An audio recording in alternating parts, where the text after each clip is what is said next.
Hello friends, I welcome you all to the channel PSM TV। मेरा नाम है doctor Shivani और मैं एक बार फिर से हाज़िर हूँ एक नया टॉपिक लेके जो कि इस वीडियो में डिस्कस किया जाएगा।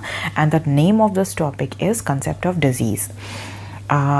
हम लोग यहाँ पे कंसेप्ट ऑफ डिज़ीज़ के बारे में इसलिए बात करेंगे because previously we have already talked about the concept of health. So जो भी हमने हेल्थ के बारे में चीज़ें सीखी, जो भी टर्मिनोलॉजीज़, जो भी डेफिनेशंस जानी, अब उसको हम ट्राई करेंगे कि to understand the concept of disease.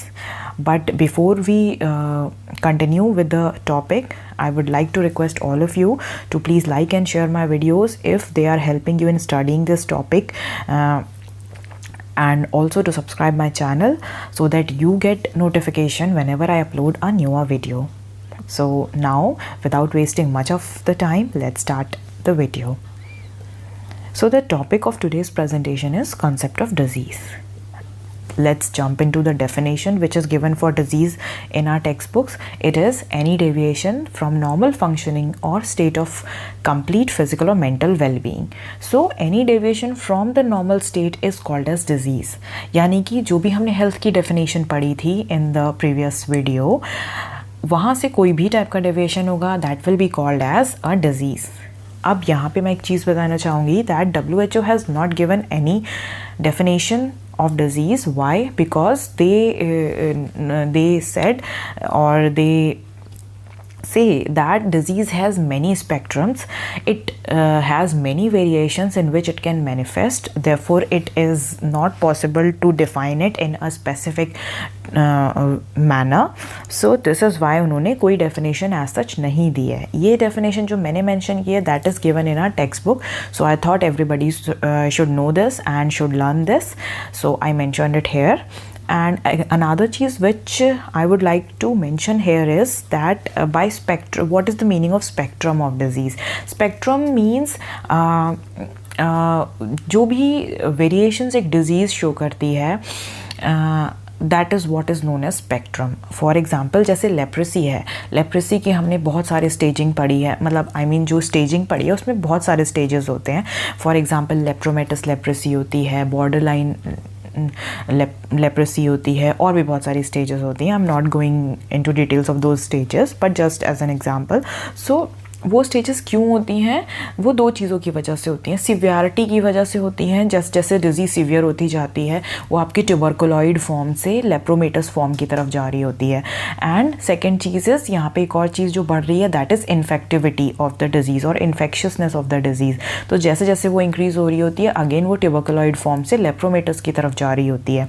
सो ये जो हमारा एक जो डायरेक्शन बनता है according to severity and infectivity of a disease और infectiousness, infective stages of a disease, that is what is called as spectrum of a disease. Okay, I hope this term is clear now. Now jump into the next concept, that is we should know what is the difference between disease, illness and sickness.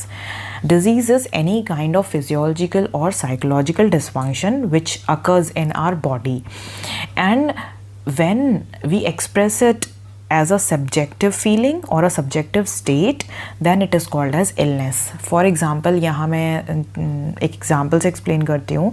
For example, just a feeling, जैसे मुझे अगर मैं ये बोलूँ कि मुझे मतलब I am not feeling well, या फिर मुझे अपनी तबीयत अच्छी नहीं लग रही है आज.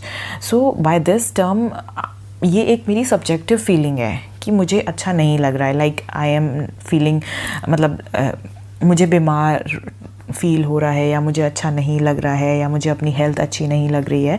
तो this is a kind of subjective feeling. हो सकता है मुझे कोई डिजीज़ हो और हो सकता है ना भी हो. दैट मीन्स कि अगर मैं किसी फिजिशियन को कंसल्ट करती हूँ तो इट इज़ नॉट नेसेसरी कि मुझे डिजीज़ ही डायग्नोस हो, बट दोनों चीज़ों के 50-50 चांसेस हैं. And it is also a subjective feeling. या फिर जैसे अगर मुझे हेडेक हो रहा है तो मैं ये कहूँगी यहाँ पे कि हो सकता है जिस डिग्री का भी मुझे हेडेक हो रहा है वो मेरे लिए it is impossible to bear, and I am subjectively taking it as बहुत ज़्यादा severe. So again it is a subjective feeling कि मुझे इतना इल फील हो रहा है, एंड हो सकता है दूसरे पर्सन को अगर सेम डिग्री का हेडेक हो तो उसको इतना सीवियर ना फील हो. So again that will be subjective feeling for that person.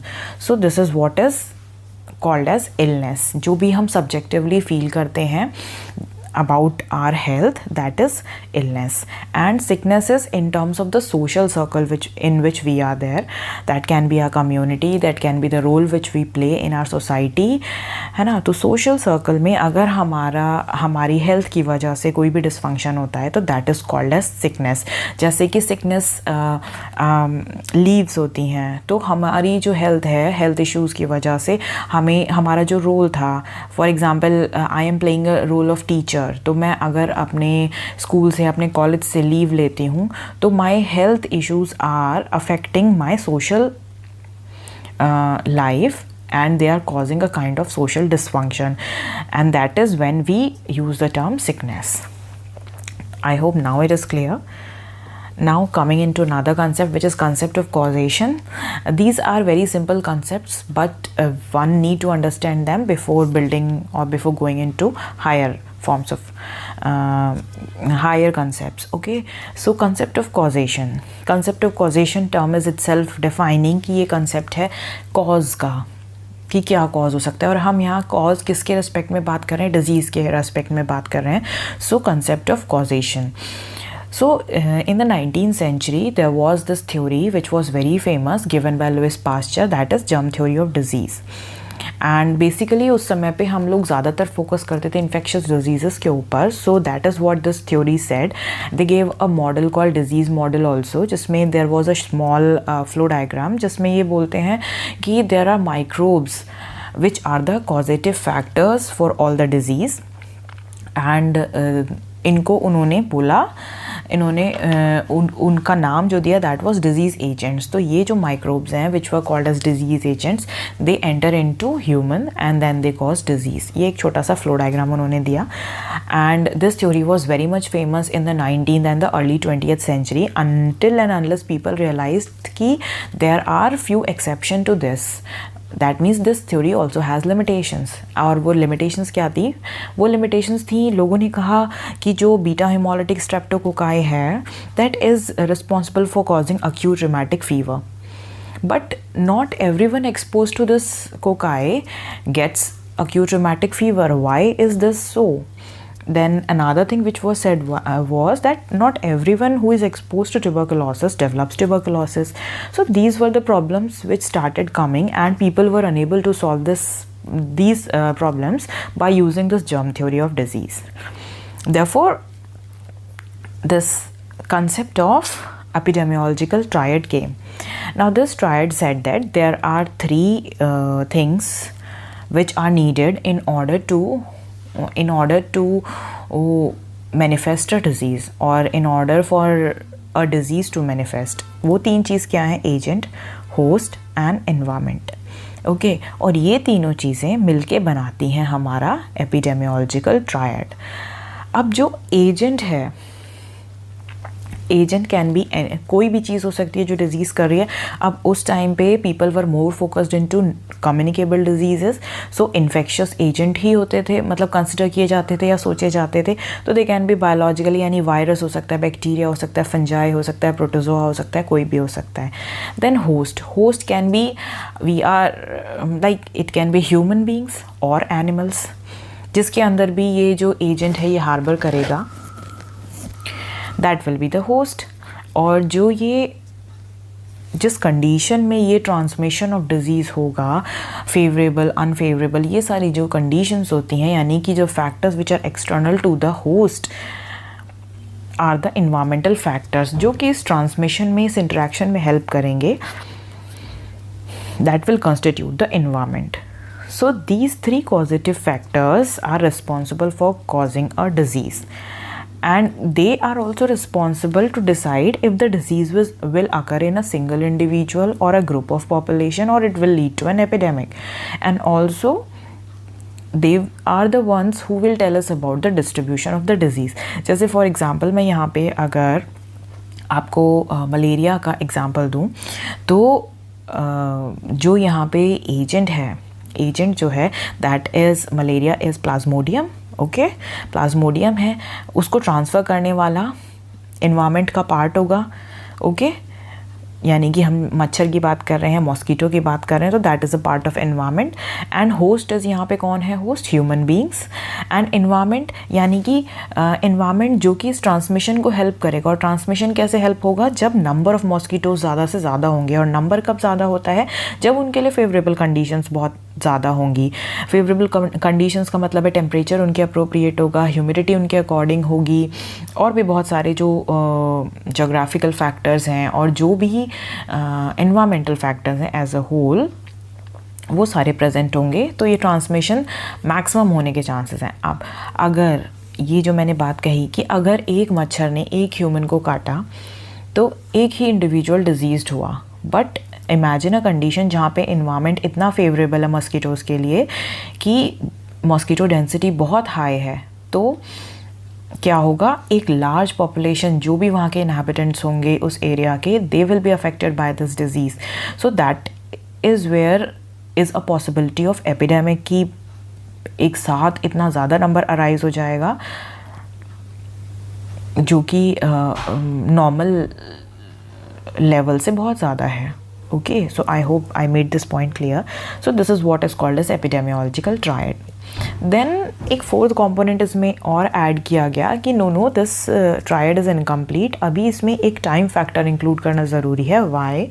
Because time includes, like time can be anything.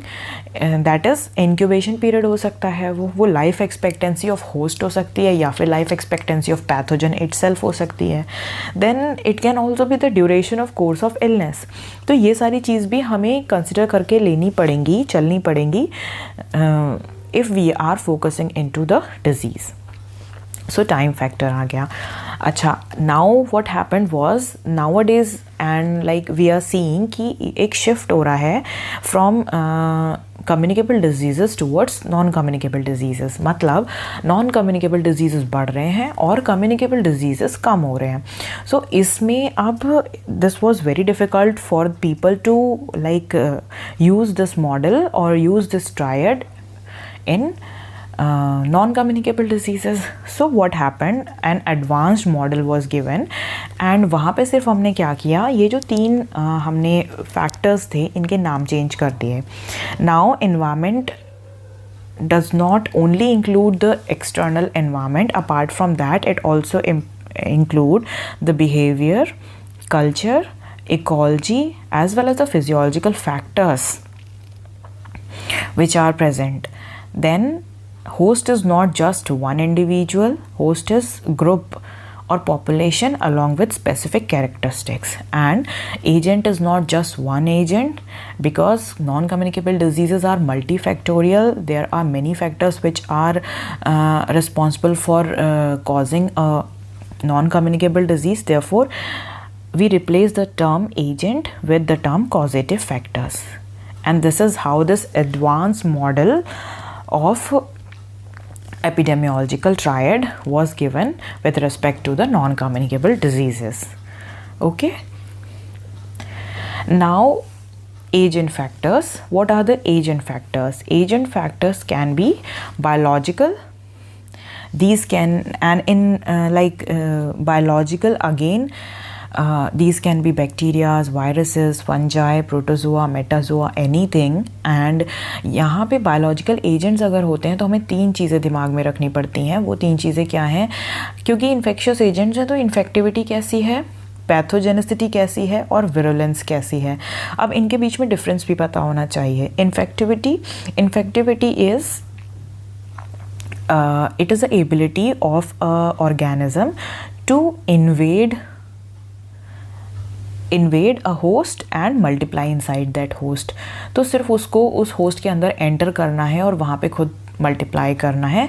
उस एबिलिटी को हम बोलते हैं इन्फेक्टिविटी. ठीक है. Pathogenicity is the ability of that organism once it has entered inside the body of the host to induce clinically apparent illness cause करने की जितनी capability होगी उस microbe के अंदर, that is the pathogenicity. उतना pathogenic है वो जो microorganism है. Then virulence is the killing power. or the virulence is the severity with which the disease occurs. Okay, so it is defined as the proportion of clinical cases resulting in severe clinical manifestations. मतलब कितनी severity तक वो disease होती है, that is called as virulence. ठीक है, तो ये 3 चीज़ें we have to consider in biological agent factors. Then agent factors can be nutrients. Nutrients में क्या क्या हो सकता है? Any excess or deficiency of proteins, fats, carbohydrates or various vitamins, minerals and even water, है ना? So it can cause various diseases like PEM or protein energy malnutrition. Anemia can be there, then goiter is there, obesity is there, various forms of vitamin deficiencies we know. Okay, then the physical agents can be heat, cold, humidity, pressure, etc. Then chemical agents can be endogenous, that means which are formed inside our body, and can be exogenous, that means which are in the environment. Exogenous like urea, uric acid, serum bilirubin, all the chemicals which are formed inside our body. Then exogenous can be various metals, various allergens which are present in the environment. Then the insecticides or the pesticides, है ना? All these things which when on inhalation or ingestion or inoculation leads to some form of disease. Then mechanical agents are the agents where mechanical forces or friction acts, and they cause like crushing injuries, tearing injuries, sprains or dislocations, है ना? Most of the time these are very heavy machines and all those things. And then there are social agents. What are social agents? Like poverty, smoking, drug abuse, alcohol, all these things, they affect our health status, and they are linked to one or the other type of disease along with other factors also. Then lastly, there is absence or insufficiency or excess of a factor which is necessary to health. By this I mean, for example, hormones are like optimum levels of all the hormones are important for us to survive. Then various nutrient factors which are already I mentioned, like various proteins, fats, carbohydrates, minerals, all these are needed by our body to maintain good health. Then lack of thymus is important for us because it helps it is important for us in having the immunity. So thymus, if this is absent, then it can also lead to like some dysfunction in our health. Okay, so these are the agent factors. I hope you understand what all examples are there under each heading. Then comes the host factors. These are like demographic factors like the age, sex, ethnicity. Then the biological factors, that is the genetic makeup of that organism, and if we are talking about humans, then the genetic factors which are present in that human being. The biochemical levels in the blood, for example, levels of cholesterol and all these things, है ना? Then immunological factors, then physiological functions of the body like the blood pressure and all these things. Then next is the social and economic characteristics, which means the economic status, education, occupation, marital status, all these things which influence an individual. And the lifestyle factors such as personality traits, living habits, nutrition, physical exercise, use of alcohol, various drugs or smoking, what are the behavioral patterns of the individual, all these things are there in the host factors. Then lastly comes the environment factors, and now this environment is all the factors which are extrinsic to the host. These all come under environment factors. So what are these physical factors? These are the non-living things and physical factors which are around the man and they are in the constant interaction with the human beings. Then biological factors like in the surroundings, what all other biological organisms are there with whom we interact, like the rodents, like the insects, mosquitoes, house flies, etc, etc. Then psychosocial, again psychosocial, social, economic, cultural context. Okay. Now, next concept is of web of causation. Now, web of causation was mainly given for the non-communicable diseases, and it was given by McMahon and Buck in his book Epidemiological Principles and Methods. So, it is mainly given for chronic illnesses, and it shows the outcome of interaction of multiple factors कि कैसे बहुत सारे factors एक disease को manifest होने में directly और indirectly help करते हैं. And obviously all these factors do not hold equal weightage. So relative weightage का concept होता है, एक factor का ज़्यादा role होता है, दूसरे का कम होता है, and vice versa. So relative risk का concept यहाँ पे काम करता है. Now this is one of the flow chart which is given in our textbook, जिसमें कि myocardial infarction के लिए ये flow chart दिया गया है, जिसमें they are telling that how lifestyle changes, like lifestyle changes अगर हैं तो फूड अबंडेंस है, लैक ऑफ फिजिकल एक्टिविटी है, स्मोकिंग की बिहेवियर है ना, और इस टाइप के लाइफस्टाइल की वजह से स्ट्रेस लेवल ज़्यादा हैं, again they are promoting smoking, they are causing emotional disturbance and ageing and other factors are also. सो ये सारे मिल के क्या कर रहे हैं, अगर अबंडेंस ऑफ फूड का ट्रैक फॉलो करें तो that is leading to obesity, which is एक तरफ वो हाइपरटेंशन में भी है, मतलब वो कर रहा है, रोल प्ले कर रहा है, दूसरी तरफ it is causing hyperlipidemia, coronary atherosclerosis, then occlusion and myocardial ischemia, and finally MI. And same smoking क्या कर रहा है, कैटेकोलामीन्स का लेवल राइज कर रहा है, विच आर द थ्रोम्बोएम्बोलिक फैक्टर्स, जिसकी वजह से क्लॉटिंग टेंडेंसीज बढ़ रही हैं, ऑक्लूजन होता है, इश्केमिया होता है और इन्फ्रैक्शन हो जाता है. सिमिलरली ये जो हाइपरटेंशन जब मैनिफेस्ट हो रहा है तो what is it doing, it is along with this ageing, ये दोनों चीज़ें मिलके क्या कर रही हैं, आर्टरी की वॉल्स में चेंजेस कर रही हैं, जिसकी वजह से ऑक्लूजन के चांसेस बढ़ रहे हैं, जिसकी वजह से इश्केमिया हो रहा है और मायोकार्डियल इन्फ्रैक्शन हो रहा है. सो ये फैक्टर्स एक साथ हो रहे हैं, डायरेक्टली और इनडायरेक्टली MI को फेवर कर रहे हैं. So this is what a web of causation looks like. Now coming into the natural history of disease, this means that how a disease progresses. So I mean कोई भी disease कैसे आगे further progress करती है अगर हम उसमें किसी भी टाइप का कोई भी इंटरवेंशन बीच में ना करें. सो अगर मैं इसी लाइन को रिफ्रेज करूं तो दिस इज़ अ की concept in epidemiology, and this concept signifies the way in which a disease evolves over time from the earliest stage of its pre-pathogenesis phase to its termination as either recovery, disability or death in the absence of any kind of treatment or prevention. This is what natural history of disease means. और अगर देखा जाए तो ये हमें पता कैसे लगेगी, best way natural history of किसी भी डिज़ीज़ को पता लगाने के लिए is to do cohort studies. But as we all know cohort studies जो होती हैं वो बहुत ही एक्सपेंसिव और बहुत ही टाइम कंज्यूमिंग होती हैं. देयरफॉर प्रेफरेबली जो की जाती हैं they are either cross sectional studies और रेट्रोस्पेक्टिव स्टडीज़, सो दैट जो रिजल्ट्स हैं वो हमें जल्दी से जल्दी अवेलेबल हो जाएं, सो दैट हम लोग उसको फर्दर इम्प्लीमेंट कर सकते हैं.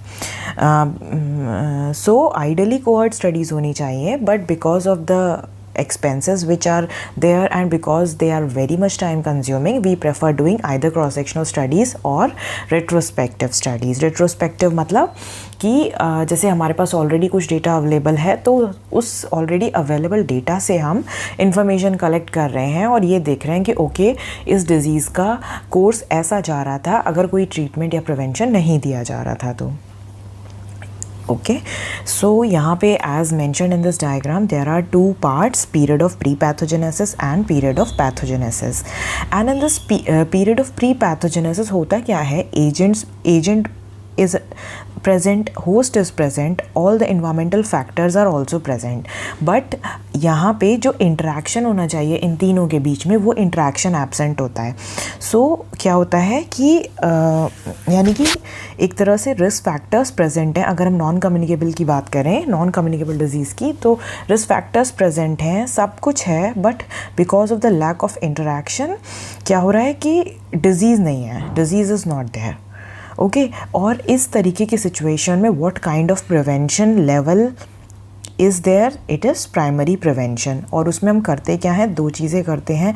हेल्थ प्रमोशन, जिसमें हम जनरल हेल्थ के बारे में इंफॉर्मेशन देते हैं, एंड स्पेसिफिक प्रोटेक्शन, मतलब स्पेसिफिक टू दैट डिज़ीज़ जो वहाँ पे हो रही है उससे स्पेसिफिक हम ट्रीटमेंट या डिज़ीज़ नहीं हो रही यहाँ पे, जो भी डिज़ीज़ मैनिफेस्ट हो सकती है तो उन रिस्क फैक्टर्स को कम करने के लिए स्पेसिफिक सजेशंस देते हैं. So that is what is called a specific protection.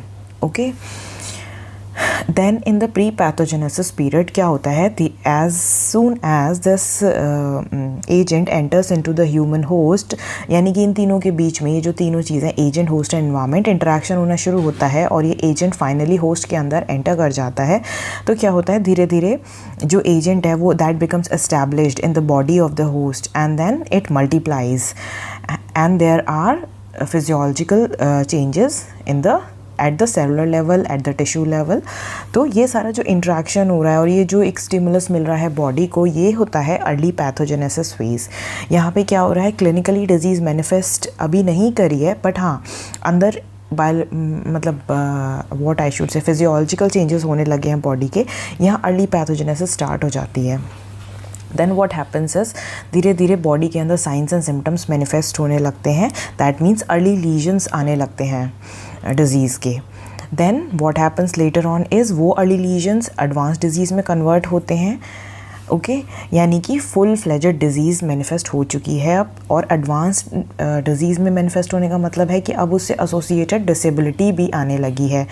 सो अब ऐसे में क्या आउटकम्स हो सकते हैं? Either the person will recover, that is that person will go into convalescent state, or that person will encounter any kind of disability or defect, or that outcome will be death of that person. So ये सारी situations possible हैं. So यहाँ पे जब disease manifest, मतलब body में disease manifest होने लगी है बट वो बहुत ही प्राइमरी लेवल पे है, उस लेवल पे हमारा जो मेन टारगेट होता उस लेवल पे जो हम इंटरवेंशन करेंगे that will B secondary prevention.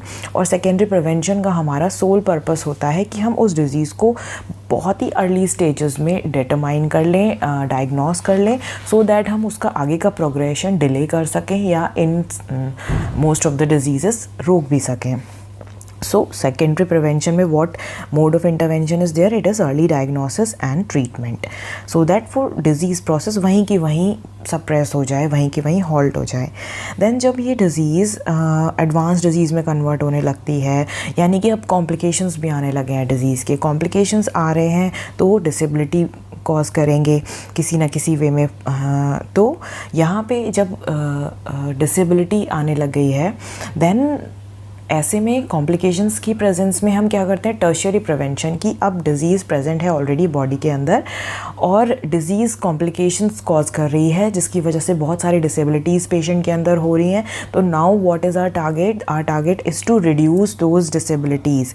So disability limitation हमारा एक टारगेट होता है प्रिवेंशन का, और रिहैबिलिटेशन, यानी कि जो भी कुछ डैमेज बॉडी में हो चुका है उस डैमेज के में उस पर्सन को, उस इंडिविजुअल को मैक्सिमली प्रोडक्टिव बनाने का, रिहैबिलिटेट करने का काम करना होता है. So that is what is called as tertiary prevention. इसके अंदर ये दो चीज़ आती हैं. और इन सबसे पहले, यानी कि इवन प्राइमरी से भी पहले प्राइमोडियल प्रिवेंशन एक चीज़ होती है, जिसका मतलब होता है कि अभी कोई रिस्क फैक्टर्स नहीं है प्रेजेंट एनवायरनमेंट के अंदर, एजेंट, होस्ट, एनवायरनमेंट, कुछ मतलब ये चीज़ें, इट्स नॉट नेसेसरी कि ये सब चीज़ें प्रेजेंट हो, बट हमारा टारगेट क्या होता है कि हम ऐसे रिस्क फैक्टर्स को आने ही ना दें एनवायरनमेंट के अंदर जो कि एक पर्सन को प्रोन बनाते हैं किसी भी डिज़ीज़ के लिए. सो हमारा सोल टारगेट होता है कि रिस्क फैक्टर्स ही ना हो. ठीक है, ऐसे में जो हम प्रिवेंशन करेंगे that will B primordial prevention. For example, अगर हम किसी एकदम छोटे बच्चे के अंदर हेल्दी फूड हैबिट्स बिल्कुल इनिशियली उसकी जो छोटे एज से ही अगर उसकी हैबिट्स में इनकलकेट कर दें, so then there will be less chances of that child to get obese. अगर वो हेल्दी फूड खा रहा है, फिज़िकल एक्टिविटी उसकी बहुत छोटी सी एज से इनकलकेट कर दें, एज अ हैबिट वो उसके बन जाए, सो ये सब चीज़ें क्या करेंगी, उसकी हेल्थ को अच्छा रखेंगी by healthy diet and by physical activity.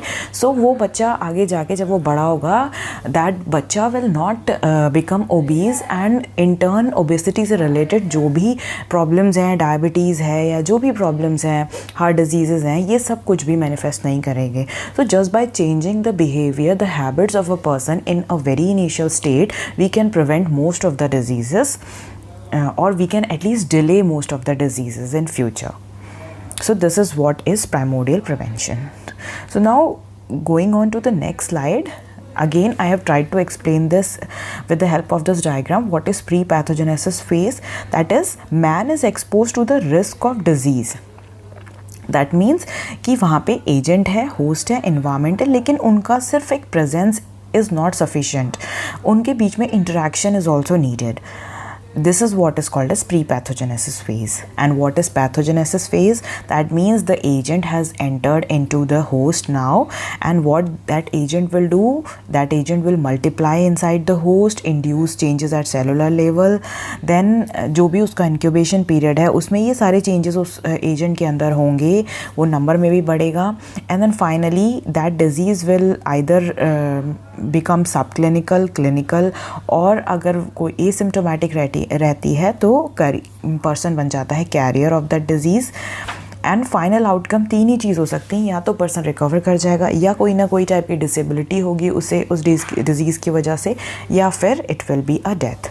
सो ये जो ऊपर के तीन हैं, they comes in the early pathogenesis phase, which is also called as presymptomatic phase, क्योंकि अभी तक सिम्टम्स नहीं आए हैं. Then comes the late phase और द लेट पैथोजेनेसिस फेज, जहाँ पे क्लिनिकल सिम्टम्स आ गए हैं और डिजीज़ प्रोग्रेस कर रही है कॉम्प्लिकेशंस के अंदर. नाउ बहुत बार से, like while talking about the non communicable diseases, I am talking about risk factors. So let's have a look on what is what is the definition of risk factors, or first of all, it is an exposure which is significantly associated with development of a disease. For example, अगर मैं कहूँ तो smoking is a risk factor for lung cancer. तो smoking is significantly associated with development of lung cancer.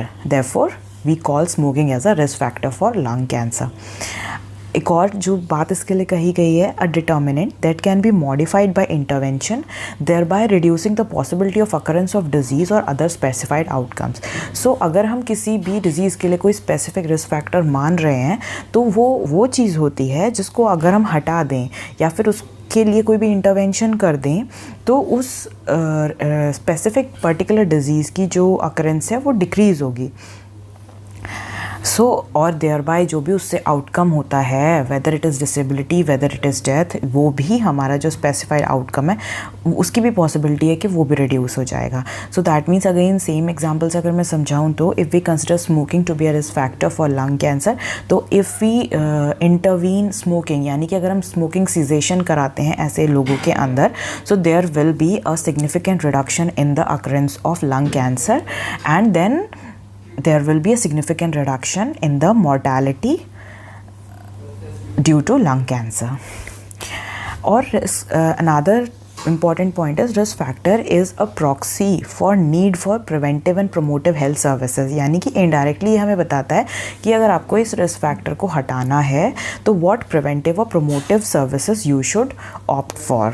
यानी कि अगर for example with the same example if I explain, तो risk factor जैसे हमें पता है कि smoking is responsible for causing lung cancer. So अगर हम smoking के ऊपर focus करेंगे कि anyhow हम इसको कुछ भी ऐसा preventive measure यूज़ करें कि स्मोकिंग डिक्रीज़ हो जाए, या कुछ प्रोमोटिव एक्टिविटीज़ ऐसी प्लान करें जिसकी वजह से ये जो हम स्मोकिंग है ये कम्युनिटी में डिक्रीज़ कर सकें, so that will B helpful in reducing the cases of lung cancer. So it kind of focuses our attention on the need or the requirement. Okay, so what all things we need to improve the outcome of a disease or disease per se. So these are some of the risk factors which are given in your textbook. So I have tried to give them here also. So for example, I'll enumerate 1, 2.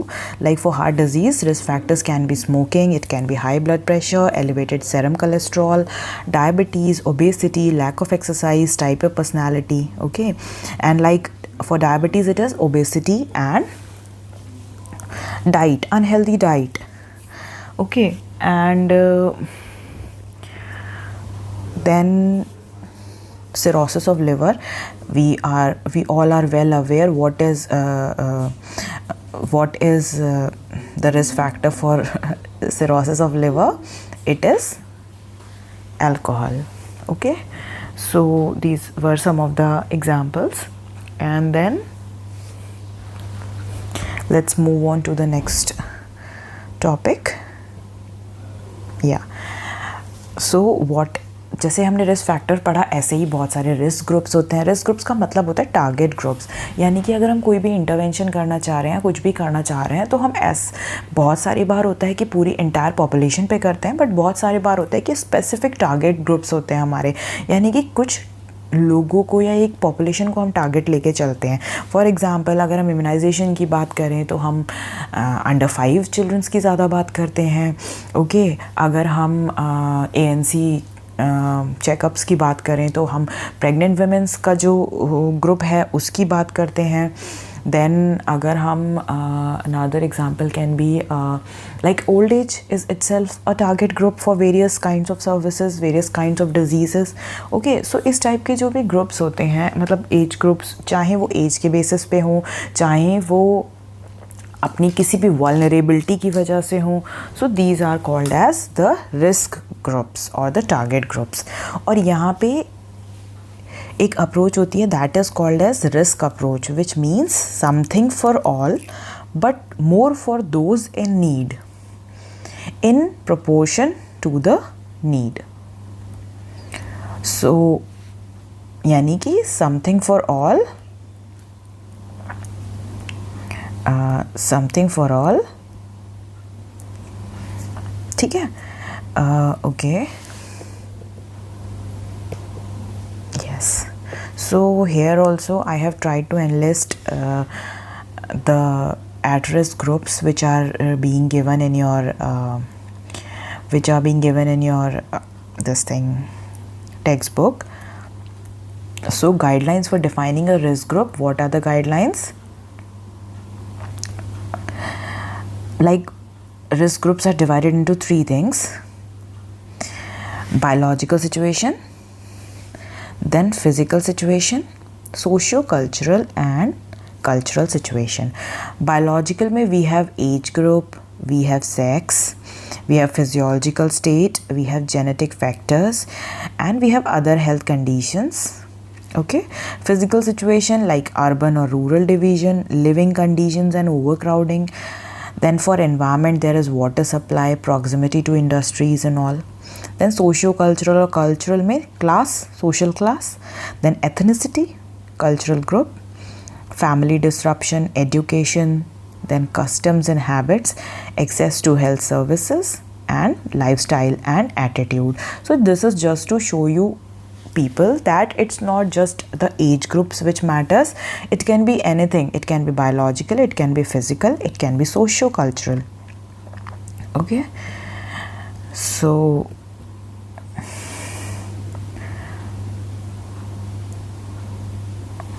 now moving on to the next slide.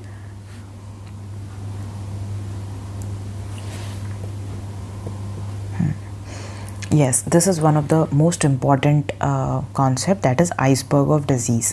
iceberg का मतलब यहाँ पे ये है, जैसे कि एक अगर हम फॉर एग्जांपल सी इमेजिन करें और वहाँ पे एक आइसबर्ग है, यानी कि एक बहुत बड़ा स्नो का पीस है, आइस का पीस है जो कि वहाँ उसमें फ्लोट कर रहा है। अगर हम उसको इमेजिन करें, सेम उसको हमने एक शॉर्ट में छोटे से डायग्राम में दिखाया हुआ है यहाँ पे।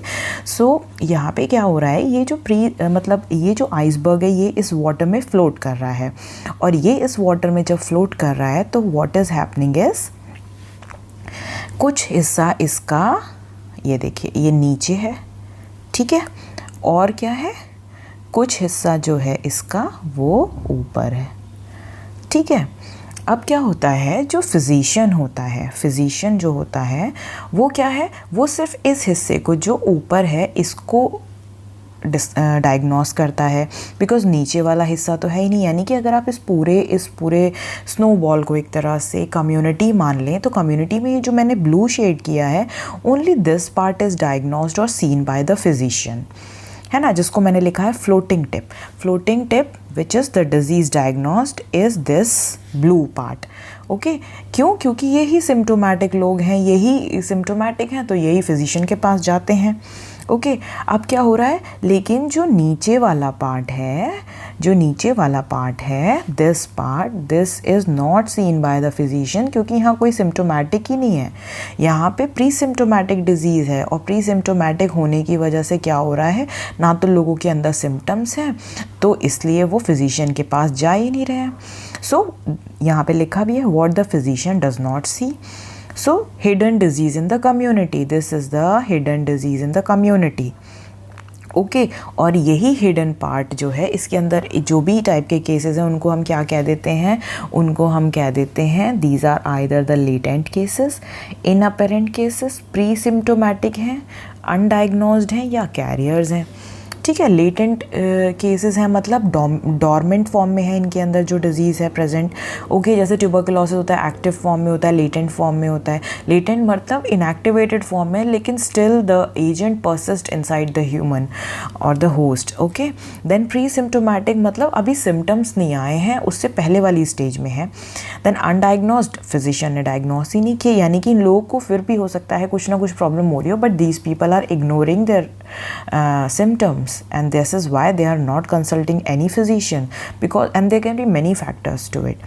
Then the carrier का मतलब क्या है कि उसके again this person is not symptomatic, but that person is carrying the agent inside him, and he is also spreading the infection to other people also, in case if it is a communicable disease or infectious disease. Okay, so this is what is the concept of iceberg of disease. I hope it is clear now. Okay, now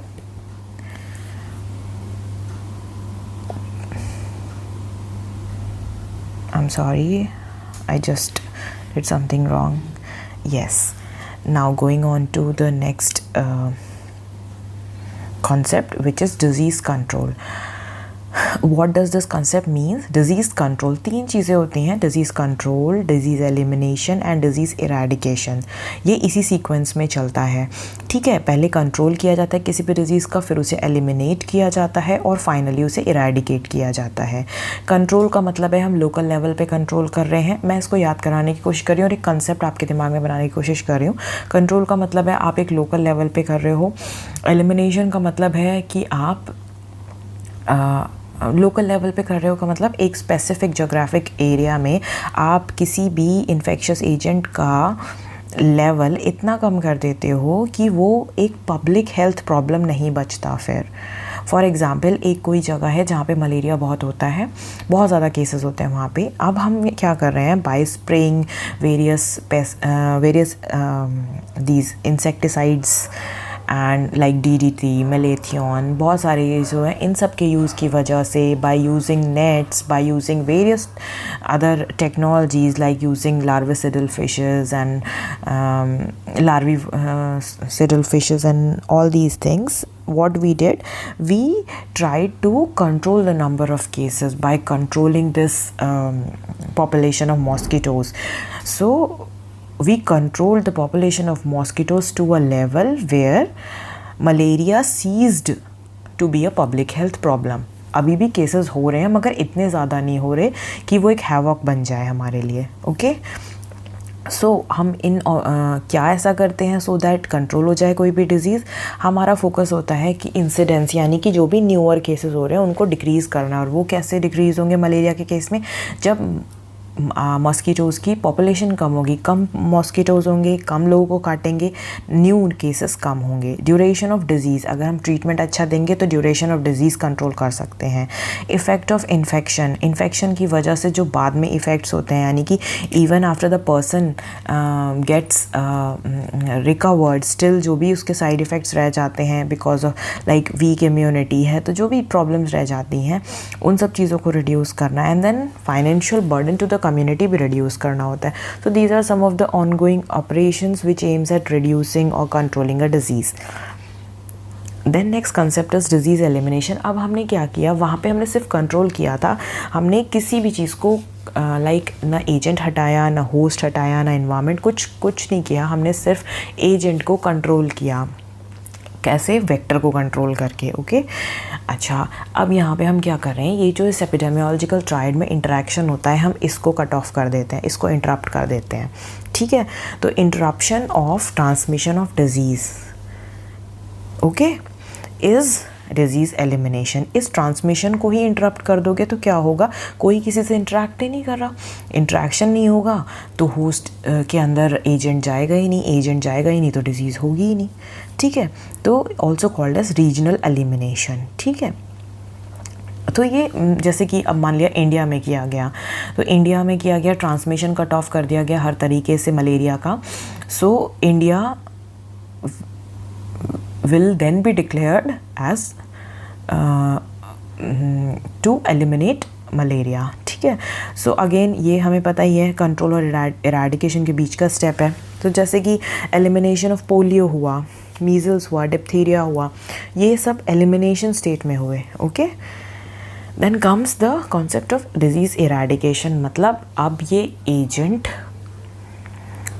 ये जो भी infectious agent है ये world में कहीं भी exist नहीं करता, और जब एग्जिस्ट नहीं करता तो इसका ट्रांसमिशन होने की पॉसिबिलिटी है ही नहीं। सो हमने ना सिर्फ ट्रांसमिशन को टर्मिनेट कर दिया, हमने इन्फेक्शियस एजेंट को भी पूरे के पूरे वर्ल्ड से हटा दिया। ठीक है, so cessation of infection and disease from the whole world is what is called as disease eradication. ठीक है, तो इसमें क्या होगा, ऐसा नहीं है यहाँ पे कि थोड़ा बहुत ट्रांसमिशन तो चलने दो या थोड़ा बहुत एजेंट तो फाइन है। No, either there will be presence of these two or there will be absence. When there will be absence of transmission as well as this infectious agent, we will call it as disease eradication, as was achieved in the case of smallpox and polio.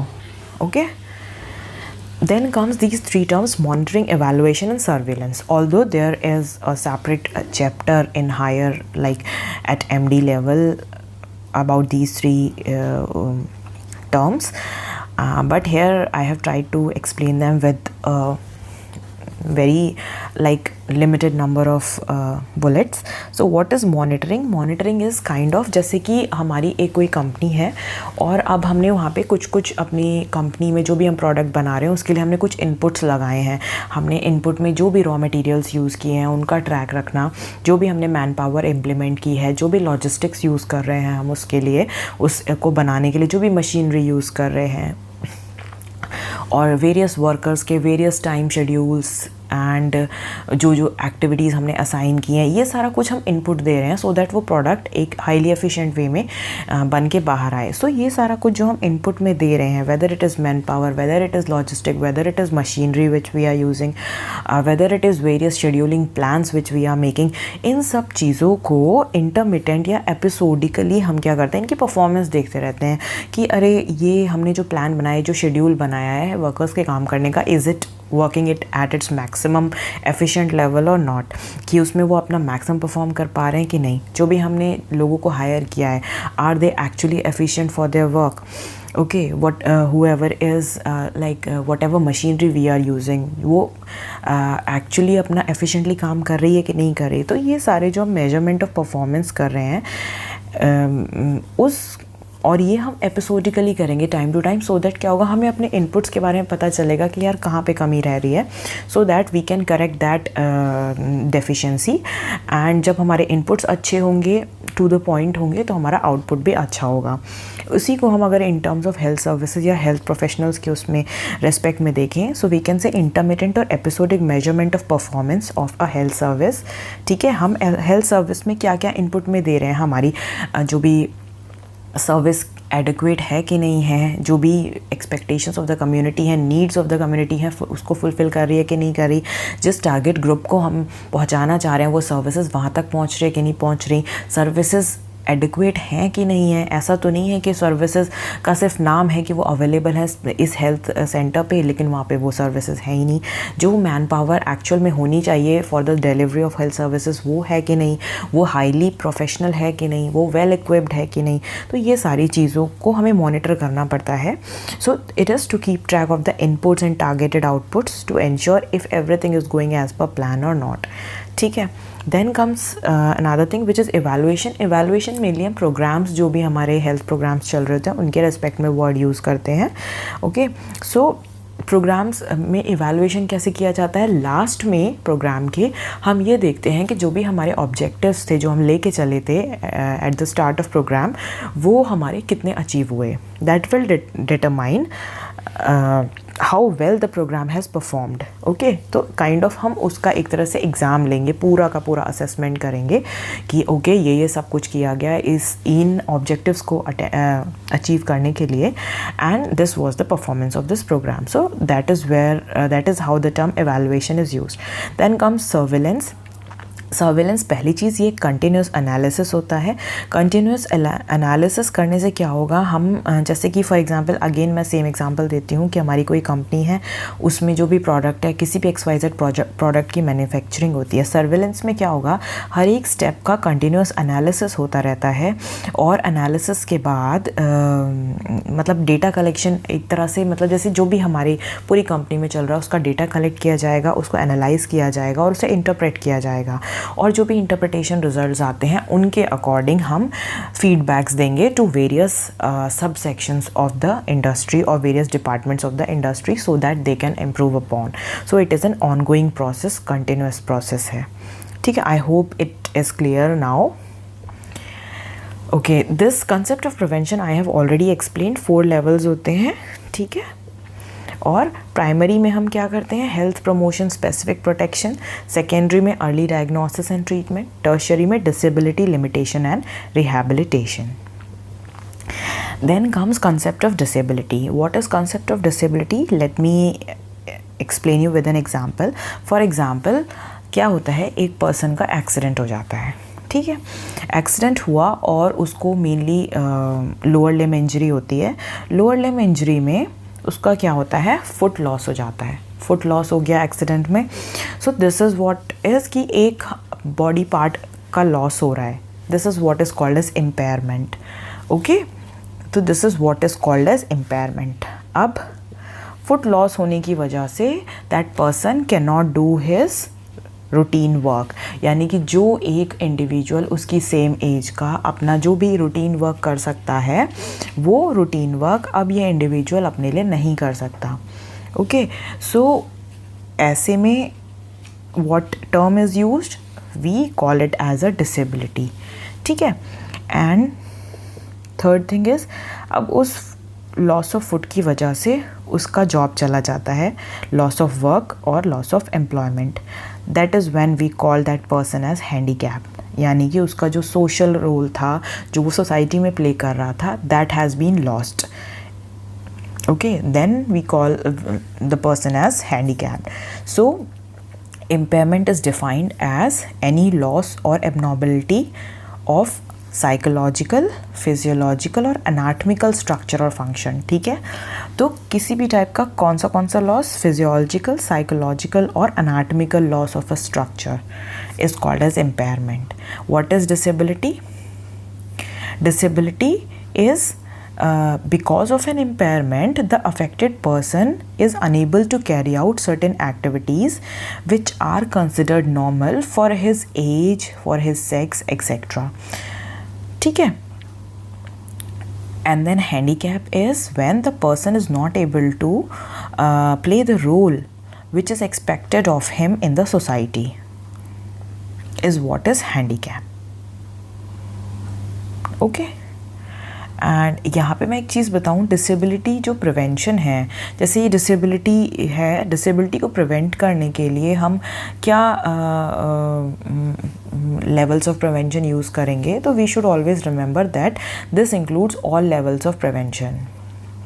Okay, that is reducing the occurrence of impairment. पहला काम हम करेंगे कि ये जो impairment है ये हो ही ना, ठीक है, विच इज़ हो ही ना का मतलब है कि जैसे हो ही ना, फॉर एग्ज़ाम्पल अब यही चीज़ें जो है, अगर हम पोलियो की बात करें तो हम पहले ये चाहते कि पोलियो हुआ ही नहीं होता इस बच्चे को.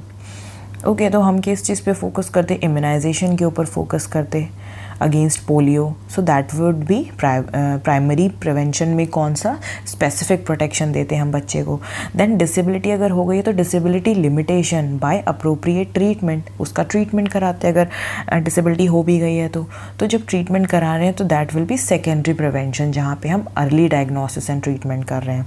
देन अब जब डिसेबिलिटी हो चुकी है तो we would try our best to prevent the transition of disability into handicap, यानी कि उसकी वजह से वो पर्सन अपना सोशल रोल ना लूज़ करे सोसाइटी में, हम ऐसा ट्राई करते हैं. So what that would be tertiary prevention, यानी कि हम उसको रिहैबिलिटेट करते for whatever disability that has already been caused. Okay, और ये जो रिहैबिलिटेशन होता है ये डिफरेंट डिजीज़ के लिए डिफरेंट टाइप का होता है. लाइक मेडिकल रिहैबिलिटेशन होता है, मतलब restoration of function. It can be vocational, यानी कि restoration of capacity to earn a livelihood. Then it can be social, यानी कि जो आपके फैमिली एंड सोशल रिलेशनशिप्स जो आपके ख़राब हुए हैं उसका रिस्टोरेशन. देन साइकोलॉजिकल, यानी कि पर्सन का जो कॉन्फिडेंस, जो डिग्निटी लॉस हुआ है उसका restoration. So that is psychological rehabilitation. Okay, yes, so yes, this was all which I wanted to share with all of you.